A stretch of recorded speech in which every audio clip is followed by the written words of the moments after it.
দোলযাত্রার দিন পূর্ব মেদিনীপুরের তমলুক শহরে দুই পক্ষের মধ্যে গণ্ডগোল এবং হামলা ও প্রশাসনের ব্যর্থতার প্রতিবাদে গৈরিক ধ্বজ এবং দলীয় পতাকা হাতে নিয়ে তমলুক শহরে মিছিল করল বিরোধী দলনেতা শুভেন্দু অধিকারী। তমলুকের রাজময়দান থেকে হাসপাতাল মোড় পর্যন্ত মিছিল করেন শুভেন্দু অধিকারী এবং সেখানে পথসভাও করেন তিনি।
বিভিন্ন সাধু সন্ত কীর্তন সহযোগে দলীয় কর্মী সমর্থকেরা এদিন মিছিলে পা মেলান।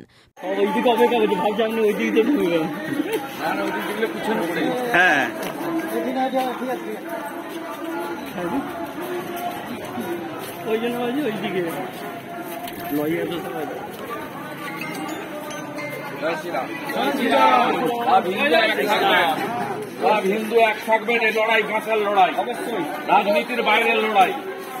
সব হিন্দু এক থাকবেন, সব হিন্দু এক থাকবেন, বাঁচার লড়াই। আছি আপনার কাছে।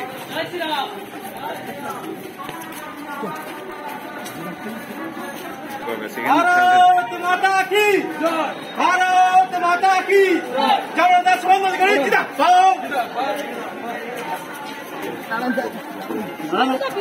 পাশাপাশি উপস্থিত ছিলেন তমলুকের প্রাক্তন সাংসদ দিব্যেন্দু অধিকারী সহ বিজেপির নেতৃত্ব এবং কর্মী সমর্থকেরা। পূর্ণিমা এখানে বিধর্মীদের দ্বারা যারা আক্রান্ত হয়েছে তাদেরকে বিগত দিনে আমাদের সনাতনীদের সেবক মাননীয় শুভেন্দু অধিকারী মহোদয় প্রত্যেকের বাড়িতে গিয়েছিলেন, সেই দিনেও আমি এসেছিলাম।